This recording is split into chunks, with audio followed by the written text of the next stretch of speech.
एक ना बहुत वड्डी टेंशन है, पता कादी है कि मैं हुण केड़े सबजैक्ट रखा। मेरी 12वीं क्लास हो गई, मैं की बना, मैं की पढ़ा। कोई कुछ कही जांदा, कोई कुछ कही जांदा। मैनू बहुत कन्फ्यूजन आ, मैं बहुत दुचित्ती चा। स्वागत जी आयां नू प्रोग्राम गल्लां ते गीत। मैं वरुण कौर मान। नहीं, मेरी 12वीं नहीं हुई, मैं उन्हां सारे विद्यार्थियों की गल कर रही हाँ जिन्हां दी 12वीं हो चुकी है ਤੇ ਉਹਨਾਂ ਨੂੰ ਵਿਸ਼ਾ ਚੁਣਨ ਦੇ ਵਿੱਚ ਕਿਸ ਵਿਸ਼ੇ ਦੇ ਵਿੱਚ ਉਹ ਆਪਣੀ ਅਗਲੇਰੀ ਪੜ੍ਹਾਈ ਕਰਨ, ਉਸ ਚੀਜ਼ ਦੀ ਉਹ ਦੁਚਿੱਤੀ 'ਚ ਨੇ। ਉਸ ਦੇ ਉੱਪਰ ਅੱਜ ਆਪਾਂ ਗੱਲਬਾਤ ਕਰਾਂਗੇ। ਸਾਡੇ ਸਟੂਡੀਓ ਦੇ ਵਿੱਚ ਮਹਿਮਾਨ ਪਹੁੰਚ ਚੁੱਕੇ ਨੇ ਔਰ ਇਹਨਾਂ ਦਾ ਨਾਮ ਹੈ ਸ਼੍ਰੀ ਮਨਹਰ ਅਰੋੜਾ ਜੀ, ਜਿਹੜੇ ਕਿ MD ਨੇ Saint soldier group of institution ਦੇ ਵਿੱਚ। ਸੋ ਮੈਨੂੰ ਪਤਾ ਹੈ ਕਿ ਜਿਹੜੇ ਖੁਦ ਸਿੱਖਿਆ ਦੇ ਨਾਲ ਜੁੜੇ ਹੋਏ ਨੇ ਉਹ ਵਿਦਿਆਰਥੀਆਂ ਦੇ ਮਨ ਨੂੰ ਚੰਗੀ ਤਰ੍ਹਾਂ ਜਾਣਦੇ ਹੋਣਗੇ। ਬਹੁਤ ਬਹੁਤ ਸਵਾਗਤ ਜੀ ਆਇਆਂ ਨੂੰ। ਬਹੁਤ ਬਹੁਤ ਧੰਨਵਾਦ। 12ਵੀਂ ਕਰ ਲਈ ਬਹੁਤ ਵੱਡੀ ਟੈਨਸ਼ਨ ਕਿ ਕਿਹਦੀ ਸੁਣੀਏ, ਕਿਹਦੀ ਨਾ ਸੁਣੀਏ, ਕਿਹਦੇ ਪਿੱਛੇ ਲੱਗ ਕੇ ਵਿਸ਼ਾ ਚੁਣੀਏ। ਪਹਿਲਾਂ ਇੱਕ ਛੋਟਾ ਜਿਹਾ ਸੰਖੇਪ ਦੇ ਦਿਓ, ਫਿਰ ਚੰਗੇ ਤਰੀਕੇ ਦੇ ਨਾਲ ਆਪਾਂ ਇਹਨਾਂ ਨੂੰ ਇਲੈਬੋਰੇਟ ਕਹਿੰਦੇ ਨਾ ਅੰਗਰੇਜ਼ੀ 'ਚ ਕਰਾਂਗੇ। ਦੇਖੋ, ਜਿਹੜਾ 12ਵੀਂ ਦਾ ਜਿਹੜਾ ਪੜਾਅ ਹੁੰਦਾ ਹੈ ਬੜਾ ਇੰਪੋਰਟੈਂਟ ਤੇ ਬੜਾ ਕਰੂਸ਼ੀਅਲ ਹੁੰਦਾ ਹੈ ਔਰ ਪੇਰੈਂਟਸ ਵਾਸਤੇ ਵੀ ਤੇ ਵਿਦਿਆਰਥੀਆਂ ਵਾਸਤੇ ਵੀ, ਕਿਉਂਕਿ ਇਹ ਜਿਹੜਾ ਪੜਾਅ ਹੈ, ਕਿਉਂਕਿ ਇੱਕ ਪੜਾਅ 10ਵੀਂ ਤੋਂ ਬਾਅਦ ਹੁੰਦਾ ਹੈ ਤੇ ਇੱਕ 12ਵੀਂ ਤੋਂ ਬਾਅਦ ਹੁੰਦਾ ਤੇ ਇਸ ਤੋਂ ਬਾਅਦ ਗ੍ਰੈਜੂਏਸ਼ਨ ਜਾਂ ਪੋਸਟ ਗ੍ਰੈਜੂਏਸ਼ਨ ਤੋਂ ਬਾਅਦ ਹੁੰਦਾ। ਲੇਕਿਨ ਇਹਨਾਂ ਸਾਰਿਆਂ ਦੇ ਵਿੱਚੋਂ ਜਿਹੜਾ 12ਵੀਂ ਵਾਲਾ ਹੈ ਇਹ ਬਹੁਤ ਹੀ ਕ੍ਰਿਟੀਕਲ ਜਾਂ ਕਰੂਸ਼ੀਅਲ ਕਹਿ ਸਕਦੇ ਹਾਂ। ਕਿਉਂਕਿ ਇਸ ਤੋਂ ਬਾਅਦ ਜਿਹੜਾ ਅਸੀਂ ਵਿਸ਼ਾ ਚੁਣਨਾ ਹੈ ਉਹ ਸਾਡੀ ਸਾਰੀ ਜ਼ਿੰਦਗੀ ਦੇ ਉੱਤੇ, ਜਿਹੜਾ ਆਉਣ ਵਾਲੀ ਜ਼ਿੰਦਗੀ ਹੈ ਉਹਦਾ ਜਿਹੜਾ ਕੈਰੀਅਰ ਦਾ ਚੁਣਾਵ ਕਰਨਾ ਹੈ ਅਸੀਂ, ਇਹ ਉੱਤੇ ਡਿਪੈਂਡ ਕਰਦਾ। ਜੇ ਅਸੀਂ ਇਹ 3 ਸਾਲ ਜਾਂ 4 ਸਾਲ ਕਿਸੇ ਵੀ ਵਾਸਤੇ ਵੀ ਗਲਤ ਤਰੀਕੇ ਨਾਲ ਜਾਂ ਆਪਣੀ ਮਨਪਸੰਦ ਜਾਂ ਆਪਣੀ ਸਟਰੈਂਥ ਦੇ ਅਕੋਰਡਿੰਗ ਅਸੀਂ ਨਾ ਚੁਣ ਪਾਏ ਤੇ ਉਹ ਸਾਡੀ ਸਾਰੀ ਜ਼ਿੰਦਗੀ ਉੱਤੇ ਉਹਦਾ ਅਸਰ ਰਹੇਗਾ।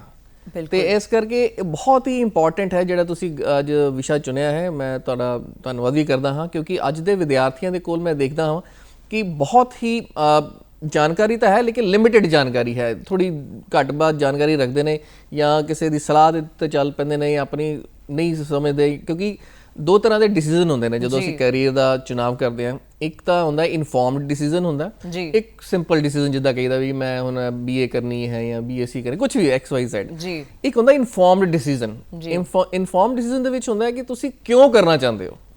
ਇੱਕ ਤਾਂ ਹੈ ਕਿ ਮੈਂ ਕਰਨਾ ਚਾਹੁੰਦਾ, ਇੱਕ ਹੈ ਵੀ ਤੁਸੀਂ ਕਿਉਂ ਕਰਨਾ ਚਾਹੁੰਦੇ ਹੋ। ਉਹਦੇ ਉੱਤੇ ਜਿਹੜੇ ਫੈਕਟਸ ਫਿਗਰਸ ਆਉਣ ਵਾਲੇ ਦੌਰ ਦੇ ਵਿੱਚ ਉਹਦੀ ਕੀ ਮਾਨਤਾ ਰਹੇਗੀ, ਕਿਸ ਤਰੀਕੇ ਦੇ ਨਾਲ ਉਹ ਆਏ ਆਪਣੇ ਇੰਡੀਆ ਦੇ ਵਿੱਚ ਚਾਹੇ ਫੋਰਨ ਦੇ ਵਿੱਚ ਜਾ ਕੇ ਵੀ ਪੜ੍ਹਾਈ ਕਰਨਾ ਚਾਹੁੰਦੇ ਨੇ ਜਾਂ ਫਿਰ ਉੱਥੇ ਰੋਜ਼ਗਾਰ ਲੈਣਾ ਚਾਹੁੰਦੇ ਨੇ, ਉਹਦੀ ਜਿਹੜਾ ਕੋਰਸ ਚੁਣਾਵ ਕੀਤਾ ਉਹਦੀ ਕੀ ਮਹੱਤਤਾ ਰਹੇਗੀ।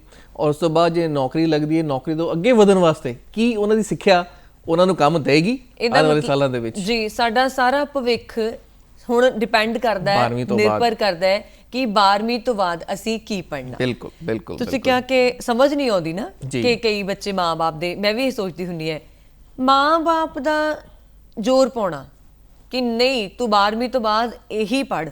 ਤੁਸੀਂ ਤਾਂ ਖੁਦ ਇੱਦਾਂ ਦੀ ਫੀਲਡ ਚੋਂ ਜਿੱਥੇ ਰੋਜ਼ ਵਿਦਿਆਰਥੀਆਂ ਨੂੰ ਮਿਲਦੇ ਹੋ, ਉਹ ਬੱਚੇ ਜ਼ਿਆਦਾ ਕਾਮਯਾਬ ਹੁੰਦੇ ਨੇ ਕਿ ਜਿਹੜੇ ਬੱਚੇ ਆਪਣੀ ਮਰਜ਼ੀ ਦੇ ਨਾਲ ਵਿਸ਼ੇ ਦੀ ਚੋਣ ਕਰਦੇ ਨੇ। ਦੇਖੋ, ਇਹ ਡਿਪੈਂਡ ਕਰਦਾ ਮੈਂ ਕਹਾਂਗਾ, ਕਿਉਂਕਿ ਕਈ ਮਾਂ-ਬਾਪ ਜਿਹੜੇ ਮੈਂ ਤੁਹਾਨੂੰ ਪਹਿਲਾਂ ਵੀ ਦੱਸਿਆ ਉਹ ਬੜੇ ਇਨਫੋਰਮਡ ਹੁੰਦੇ ਨੇ। ਮੈਂ ਸਾਰਿਆਂ ਨੂੰ ਇੱਕ ਕੈਟੇਗਰੀ ਦੇ ਵਿੱਚ ਨਹੀਂ ਰੱਖਦਾ। ਕਈ ਮਾਂ-ਬਾਪ ਜਿਹੜੇ ਖੋਜ ਕਰਦੇ ਨੇ, ਰਿਸਰਚ ਕਰਦੇ ਨੇ ਔਰ ਆਪਣੇ ਬੱਚਿਆਂ ਦੀ ਜਿਹੜੀ ਸਟਰੈਂਥ ਹੈ ਉਹਨੂੰ ਸਮਝਦੇ ਨੇ। ਔਰ ਕਿਉਂਕਿ 10ਵੀਂ ਤੱਕ ਅਸੀਂ ਸਾਰੇ ਵਿਸ਼ੇ ਪੜ੍ਹੀਦੇ ਨੇ ਬਿਲਕੁਲ, ਔਰ 10ਵੀਂ ਤੱਕ ਸਾਨੂੰ ਪਤਾ ਲੱਗ ਜਾਂਦਾ ਕਿ ਮੇਰੀ ਜਿਹੜੀ ਸਟਰੈਂਥ ਹੈ ਕਿਹੜੇ ਪਰਟੀਕੂਲਰ ਸਬਜੈਕਟ ਦੇ ਉੱਤੇ ਹੈ ਤੇ ਅਸੀਂ ਉਸੇ ਸਬਜੈਕਟਾਂ ਦੀ ਸਟਰੈਂਥ ਦੇ ਨਾਲ ਹੀ ਅਸੀਂ 10ਵੀਂ ਤੋਂ ਬਾਅਦ ਆਪਣਾ ਫੀਲਡ ਚੁਣਦੇ ਹਾਂ। ਚਾਹੇ ਅਸੀਂ ਹਿਊਮੈਨਿਟੀਜ਼ ਚੁਣੀਏ ਜਿੱਦਾਂ ਆਰਟਸ ਹੈ, ਜਾਂ ਫਿਰ ਕਾਮਰਸ ਚੁਣਦੇ ਹਾਂ, ਜਾਂ ਫਿਰ ਮੈਡੀਕਲ ਜਾਂ ਨੋਨ ਮੈਡੀਕਲ ਅਸੀਂ ਚੁਣਦੇ ਹਾਂ 10+2 ਤੋਂ, ਜਿਹੜੀ ਅਸੀਂ 10ਵੀਂ ਤੱਕ ਪੜ੍ਹਿਆ ਹੋਇਆ। ਤੇ ਕੁਝ ਪੇਰੈਂਟਸ ਨੂੰ ਇਨਫੋਰਮਡ ਹੁੰਦੇ ਨੇ, ਉਹ ਫਿਰ ਆਪਣੇ ਬੱਚਿਆਂ ਨੂੰ ਅੱਛਾ ਕੈਰੀਅਰ ਕਾਉਂਸਲਿੰਗ ਕਰਦੇ ਨੇ, ਇੱਕ ਅੱਛਾ ਗਾਈਡ ਵੀ ਕਰ ਦਿੰਦੇ ਨੇ। ਲੇਕਿਨ ਜ਼ਿਆਦਾਤਰ ਜਿਹੜੇ ਮਾਪੇ ਨੇ ਉਹ ਉਹਨਾਂ ਦਾ ਆਪਣੇ ਤੇ ਉੱਤੇ ਜਾਂ ਬੱਚਿਆਂ ਦੇ ਉੱਤੇ ਧਿਆਨ ਤਾਂ ਰਹਿੰਦਾ ਹੈ, ਉਹਨਾਂ ਦੀ ਪੂਰੀ ਪਰਵਰਿਸ਼ ਕਰਦੇ ਨੇ, ਲੇਕਿਨ ਇਸ ਖੇਤਰ ਦੇ ਵਿੱਚ ਉਹਨਾਂ ਨੂੰ ਕਿੱਦਾਂ ਅੱਗੇ ਵਧਣਾ ਚਾਹੀਦਾ ਉਹਦੀ ਜਾਣਕਾਰੀ ਘੱਟ ਹੁੰਦੀ ਹੈ। ਉਸ ਕਰਕੇ ਮੈਂ ਸਾਰੇ ਹੀ ਉਹ ਮਾਪਿਆਂ ਨੂੰ ਕਹਿਣਾ ਚਾਹਾਂਗਾ ਕਿ ਕੈਰੀਅਰ ਕਾਉਂਸਲਰਸ ਹੁੰਦੇ ਨੇ, ਜਿੱਦਾਂ ਮੈਂ ਵੀ ਕੈਰੀਅਰ ਕਾਉਂਸਲਰ ਹੈਗਾ, ਤੇ ਉਹਦੀ ਕਾਉਂਸਲਿੰਗ ਜਿਹੜੀ ਹੈ ਉਹ ਜ਼ਰੂਰ ਕਰਾਉਣੀ ਚਾਹੀਦੀ ਹੈ। ਜਿੱਥੇ ਤੁਸੀਂ ਕਾਮਯਾਬੀ ਦਾ ਦੱਸਿਆ, ਉਹ ਕਾਮਯਾਬ ਤਾਂ ਅੱਜ ਦੇ ਦਿਨ ਦੇ ਵਿੱਚ ਮੈਂ ਕਹਿਣਾ ਚਾਹਾਂਗਾ ਜਿਹੜੇ ਦਰਸ਼ਕ ਇਹ ਪ੍ਰੋਗਰਾਮ ਦੇਖ ਰਹੇ ਨੇ ਵੀ ਅੱਜ ਦੇ ਦਿਨ ਦੇ ਵਿੱਚ ਕਿਸੇ ਵੀ ਤਰੀਕੇ ਦੀ ਕੋਈ ਵੀ ਪੜ੍ਹਾਈ, ਕਿਉਂਕਿ ਸਾਡਾ ਦੇਸ਼ ਬਹੁਤ ਅੱਗੇ ਵਧ ਰਿਹਾ ਹੈ ਔਰ ਇੰਡੀਆ ਜਿਹੜਾ ਹੈ is a land of opportunities ਨਾਓ। ਇੱਕ ਬਹੁਤ ਸੁਨਹਿਰਾ ਭਵਿੱਖ ਸਾਨੂੰ ਭਾਰਤ ਦੇ ਵਿੱਚ ਨਜ਼ਰ ਆ ਰਿਹਾ ਆਪਣਾ। ਤੇ ਕਿਸੇ ਵੀ ਤਰੀਕੇ ਦੀ ਜੇ ਤੁਸੀਂ ਆਪਣੀ ਪੜ੍ਹਾਈ ਕਰਦੇ ਹੋ ਤੇ ਉਹਦੇ ਵਿੱਚ ਤੁਹਾਨੂੰ ਬਹੁਤ ਸਾਰੀਆਂ ਜਿਹੜੀ ਨੌਕਰੀ ਜਾਂ ਫਿਰ ਸਵੈ ਰੋਜ਼ਗਾਰ ਜਿਹਨੂੰ ਆਪਾਂ ਐਂਟਰਪ੍ਰੀਨਿਓਰਸ਼ਿਪ ਕਹਿੰਦੇ ਹਾਂ, ਉਹ ਆਪਣੇ ਸਟਾਰਟਅਪਸ ਲਗਾਉਣ ਵਿੱਚ ਕਰਦੇ ਆ, ਉਹਦੇ ਵਿੱਚ ਬਹੁਤ ਸਾਰੀਆਂ ਆਪਸ਼ਨਸ ਅੱਜ ਕਿਸੇ ਵੀ ਪੜ੍ਹਾਈ ਦੇ ਵਿੱਚ ਹੈ। ਔਰ ਜੇ ਤੁਸੀਂ ਚੰਗੀ ਤਰ੍ਹਾਂ ਪੜ੍ਹਾਈ ਕੀਤੀ ਹੈ ਔਰ ਉਹਦੀ ਐਪਲੀਕੇਸ਼ਨ ਕਰਦੇ ਹੋ, ਇੱਕ ਥਿਓਰੈਟੀਕਲ ਹੁੰਦਾ ਹੈ, ਇੱਕ ਪ੍ਰੈਕਟੀਕਲ ਹੁੰਦਾ ਹੈ। ਲੇਕਿਨ ਪ੍ਰੈਕਟੀਕਲ ਦੇ ਵਿੱਚ ਅਸੀਂ ਚੀਜ਼ਾਂ ਸਮਝਦੇ, ਜਿੱਦਾਂ ਹੁਣ ਆਪਾਂ ਮੰਨ ਲਓ ਇੱਕ ਹੁਣ ਹਸਪੀਟਲ ਦੇ ਵਿੱਚ ਹੁੰਦਾ ਹੈ, ਜਿੱਦਾਂ ਪੇਸ਼ੈਂਟ ਨੂੰ ਸਟ੍ਰੈਚਰ ਤੇ ਚੁੱਕ ਕੇ ਪਾਣਾ ਹੈ ਜੀ, ਇਟਸ ਅ ਵੈਰੀ ਸੋਚਿਆ ਜਾਏ ਤਾਂ ਬੜਾ ਨਾਰਮਲ ਜੀ ਗੱਲ ਹੈ ਵੀ ਪੇਸ਼ੈਂਟ ਨੂੰ ਬੈੱਡ ਤੋਂ ਚੁੱਕਿਆ ਤੇ ਸਟ੍ਰੈਚਰ ਤੇ ਪਾਤਾ ਜਾਂ ਸਟ੍ਰੈਚਰ ਤੋਂ ਚੁੱਕਿਆ ਤੇ ਬੈੱਡ ਤੇ ਪਾਤਾ। ਬਟ ਇਹਦੇ ਵਾਸਤੇ ਵੀ ਇੱਕ ਸਟੱਡੀ ਹੈ, ਇਹਦਾ ਇੱਕ ਸਰਟੀਫਿਕੇਟ ਆਉਂਦਾ ਹੈ, ਸਕਿੱਲ ਡਿਵੈਲਪਮੈਂਟ ਦੇ ਵਿੱਚ ਵੀ ਆਉਂਦਾ ਜੀ, ਕਿ ਆਪਾਂ ਪੇਸ਼ੈਂਟ ਨੂੰ ਕਿੱਥੋਂ ਹੱਥ ਪਾਣਾ ਹੈ, ਕਿੱਦਾਂ ਚੁੱਕਣਾ ਹੈ, ਕੀ ਨਹੀਂ ਕਰਨਾ।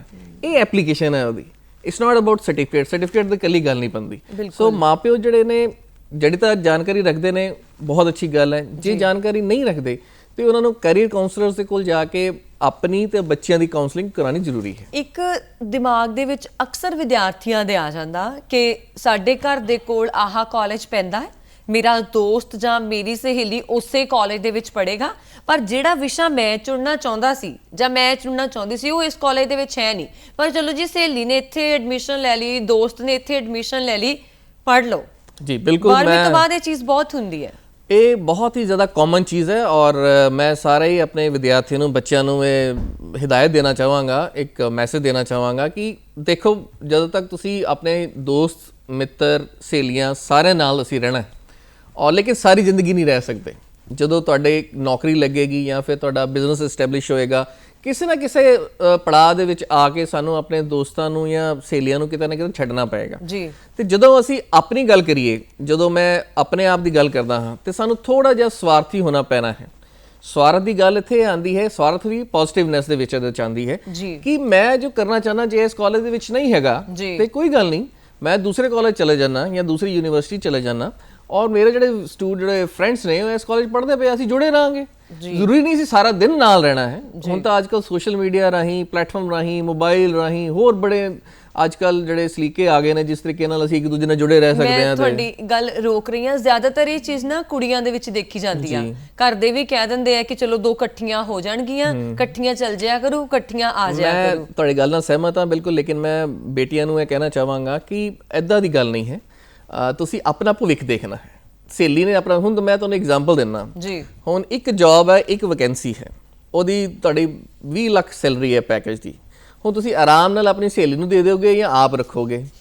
ਉਦੋਂ ਤੁਹਾਨੂੰ ਸਵਾਰਥੀ ਬਣਨਾ ਪਏਗਾ ਜੀ। ਕੁਛ ਨਾ ਕੁਛ ਇੱਦਾਂ ਦੇ ਜਿਹੜੇ ਫੈਸਲੇ ਲੈਣੇ ਸਾਨੂੰ ਆਉਂਦੇ ਨੇ, ਜ਼ਿੰਦਗੀ 'ਚ ਆਣੇ ਹੀ ਆਣੇ ਨੇ। ਇਹ ਜਿੰਨੀ ਜਲਦੀ ਅਸੀਂ ਇਹ ਫੈਸਲੇ ਲੈ ਲਾਂਗੇ ਓਨਾ ਹੀ ਸਾਡੇ ਵਾਸਤੇ ਅੱਛਾ ਹੋਏਗਾ। ਕਿਉਂਕਿ ਜੇ ਮੈਂ ਅੱਜ ਕਿਸੇ ਦੇ ਵਿੱਚ ਆਪਣੇ ਆਪ ਨੂੰ ਕਾਮਯਾਬ ਬਣਾਉਣਾ ਤੇ ਤਾਂ ਹੀ ਮੈਂ ਕਿਸੇ ਦੀ ਮਦਦ ਕਰ ਸਕਦਾ। ਅਸੀਂ ਸਹੇਲੀਆਂ ਦੇ ਨਾਲ ਜਾਂ ਦੋਸਤਾਂ ਦੇ ਨਾਲ ਤਾਂ ਰਹਿੰਦੇ ਕਿ ਯਾਰ ਮੇਰੀ ਮਦਦ ਹੋ ਜਾਏਗੀ ਜਾਂ ਕਿਸੇ ਵੇਲੇ ਉਹ ਮੇਰਾ ਕੰਮ ਕਰ ਦੇਗਾ, ਅਸੀਂ ਤਾਂ ਹੀ ਜਾਂਦੇ ਹਾਂ, ਇਹੀ ਸਾਡਾ ਲਾਲਚ ਹੁੰਦਾ।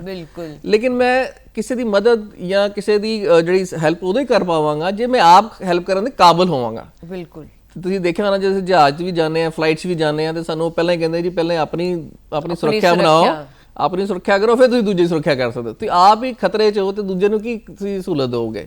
ਸੋ ਇਸ ਕਰਕੇ ਬੇਟੀਓ, ਮੈਂ ਤੁਹਾਨੂੰ ਕਹਿਣਾ ਚਾਹਾਂਗਾ ਕਿ ਆਪਣੇ ਭਵਿੱਖ ਬਾਰੇ ਦੇਖੋ। ਅੱਜ ਦਾ ਭਵਿੱਖ ਜਿਹੜਾ ਹੈ ਬਹੁਤ ਸੁਨਹਿਰਾ ਹੈ, ਔਰ ਖਾਸ ਤੌਰ 'ਤੇ ਬੇਟੀਆਂ ਵਾਸਤੇ ਬਹੁਤ ਹੀ ਜ਼ਿਆਦਾ ਅਵਸਰ ਅਵੇਲੇਬਲ ਨੇ। ਉਹਨਾਂ ਨੂੰ ਗਵਾਓ ਨਾ। ਆਪਣੇ ਫਰੈਂਡ ਸਰਕਲ ਦੇ ਵਿੱਚ ਰਹਿਣ ਕਰਕੇ ਸਿਰਫ ਇਹ ਲਾਲਚ, ਇਹ 3 ਸਾਲ ਵਾਸਤੇ ਰਹਿਣਗੇ ਨਾ ਫਰੈਂਡਸ ਤੁਹਾਡੇ ਕੋਲ ਜੀ, ਉਹਨਾਂ ਨੇ ਪੂਰੀ ਜ਼ਿੰਦਗੀ ਤੁਹਾਡੇ ਨਾਲ ਨਹੀਂ ਰਹਿਣਾ। 100 ਸਾਲ 80 ਸਾਲ ਜਿੰਨੇ ਵੀ ਰੱਬ ਨੇ ਸਾਨੂੰ ਉਮਰ ਦਿੱਤੀ, ਉਹਨਾਂ ਨੇ ਸਾਡੇ ਨਾਲ ਨਹੀਂ ਰਹਿਣਾ। ਬਿਲਕੁਲ, ਬਹੁਤ ਸਾਰੇ ਵਿਦਿਆਰਥੀ ਜਿਹੜੇ ਨੇ 12ਵੀਂ ਦੇ ਵਿੱਚ ਕੁਝ ਹੋਰ ਪੜ੍ਹਦੇ ਆ ਤੇ 12ਵੀਂ ਕਰਦਿਆਂ ਉਹਨਾਂ ਨੂੰ ਪਤਾ ਲੱਗਦਾ ਕਿ ਇਹ ਵਿਸ਼ੇ ਮੇਰੇ ਸਮਝ ਤੋਂ ਪਰੇ ਨੇ, ਇਹ ਸਬਜੈਕਟਸ ਮੇਰੇ ਇੰਟਰਸਟ ਦੇ ਨਹੀਂ। ਪਰ ਕਈ ਵਾਰੀ ਉਹ ਧੱਕੇ ਦੇ ਨਾਲ ਗ੍ਰੈਜੂਏਸ਼ਨ ਦੇ ਵਿੱਚ ਵੀ ਕਹਿੰਦੇ ਕਿ ਚਲੋ 12ਵੀਂ ਇਹਦੇ 'ਚ ਕੀਤੀ ਆ, ਗ੍ਰੈਜੂਏਸ਼ਨ ਵੀ ਹੁਣ ਔਖੇ ਸੌਖੇ ਇਹਦੇ 'ਚ ਕਰ ਲਓ। ਪਰ ਕਈ ਜਿਹੜੇ ਨੇ ਇਹ ਬਦਲ ਦਿੰਦੇ ਨੇ। ਤੁਹਾਨੂੰ ਲੱਗਦਾ ਕਿ ਬਦਲ ਦੇਣਾ ਹੀ ਸਹੀ ਹੈ? ਬਿਲਕੁਲ, ਬਦਲ ਦੇਣਾ ਬਿਲਕੁਲ ਸਹੀ ਹੁੰਦਾ। ਜਿੱਦਾਂ ਹੈ ਨਾ, ਦੇਰ ਆਏ ਦਰੁਸਤ ਆਏ, ਅਸੀਂ ਕਹਿੰਦੇ ਹਮੇਸ਼ਾ ਕਿ ਜੇ ਸਾਨੂੰ ਪਤਾ ਲੱਗ ਗਿਆ ਕਿ ਮੇਰੀ ਇਹਦੇ 'ਚ ਮਹਾਰਤ ਨਹੀਂ ਹੈਗੀ, ਇਸ ਵਿਸ਼ੇ ਨੂੰ ਮੈਂ ਨਿਆਂ ਨਹੀਂ ਦੇ ਸਕਦਾ, ਨਿਆਂ ਨਹੀਂ ਦੇ ਸਕਦਾ ਜਾਂ ਜਸਟਿਸ ਨਹੀਂ ਕਰ ਸਕਦਾ ਇਸ ਵਿਸ਼ੇ ਦੇ ਨਾਲ, ਤੇ ਮੈਨੂੰ ਕਿਸੇ ਦੀ ਸਹਾਇਤਾ ਨਾਲ, ਇਹ ਨਹੀਂ ਹੋਵੇ ਕਿ ਤੁਸੀਂ ਦੂਸਰਾ ਕਿਸੇ ਦੇ ਕਹਿਣ ਤੇ ਫੇਰ ਇੱਕ ਸਬਜੈਕਟ ਲੈ ਲਓ, ਫੇਰ ਤੁਸੀਂ ਕਹੋ ਇਹ ਵੀ ਮੈਨੂੰ ਪਸੰਦ ਨਹੀਂ ਆਇਆ, ਤੇ ਜ਼ਿੰਦਗੀ ਇੰਨਾ ਮੌਕਾ ਨਹੀਂ ਦਿੰਦੀ ਸਾਨੂੰ ਜੀ। ਤੇ ਇਸ ਕਰਕੇ ਪਹਿਲਾਂ ਤੁਸੀਂ ਚੁਣਾਵ ਜਿਹੜਾ ਕਰਨਾ ਹੈ, ਅਸੀਂ ਜਿਹੜੀ ਗੱਲ ਕਰ ਰਹੇ ਸੀਗੇ, ਚੁਣਾਵ ਕਰਨ ਲੱਗਿਆ ਵੀ, ਵਿਸ਼ੇ ਦਾ ਚੋਣ ਕਰਨ ਲੱਗਿਆ ਵੀ ਸਾਨੂੰ ਥੋੜਾ ਬਹੁਤ ਸੋਚਣਾ ਚਾਹੀਦਾ, ਇਨਫੋਰਮ ਡਿਸੀਜਨ ਲੈਣਾ ਚਾਹੀਦਾ। ਜਦ ਵਿਸ਼ਾ ਬਦਲਣਾ ਹੈ ਉਹ ਤਾਂ ਬਹੁਤ ਹੀ ਜ਼ਿਆਦਾ ਜਾਣਕਾਰੀ ਦੇ ਨਾਲ ਲੈਣਾ ਚਾਹੀਦਾ ਜੀ। ਕਿਉਂਕਿ ਜੇ ਤੁਸੀਂ ਉਹ ਬਦਲ ਲਿਆ ਮੁੜ ਕੇ ਕਹੋ ਜੀ ਮੈਨੂੰ ਇਹ ਪਸੰਦ ਨਹੀਂ ਆਇਆ ਤੇ ਫਿਰ ਦਿਸ ਇਜ਼ ਨਾਟ ਦਾ ਵੇ। ਇਹ ਕੋਈ ਗੇਮ ਨਹੀਂ ਹੈ, ਕੋਈ ਖੇਡ ਨਹੀਂ ਹੈ, ਇਹ ਸਾਡੇ ਕੈਰੀਅਰ ਦਾ ਸਵਾਲ ਹੈ, ਸਾਡੇ ਭਵਿੱਖ ਦਾ ਸਵਾਲ ਹੈ। ਜੇ ਅੱਜ ਮੈਂ ਹੀ ਆਪਣੇ ਵਾਸਤੇ ਸੀਰੀਅਸ ਨਹੀਂ ਹੈਗਾ ਤੇ ਕੋਈ ਹੋਰ ਮੇਰੇ ਵਾਸਤੇ ਸੀਰੀਅਸ ਨਹੀਂ ਹੋਏਗਾ। ਇਹ ਮੈਨੂੰ ਨੌਨ ਸੀਰੀਅਸਨੈਸ ਦਿਖਾਉਂਦਾ ਕਿ ਅੱਜ ਕੁਝ ਹੋਰ, ਕੱਲ ਕੁਝ ਹੋਰ, ਪਰਸੋਂ ਕੁਝ ਹੋਰ।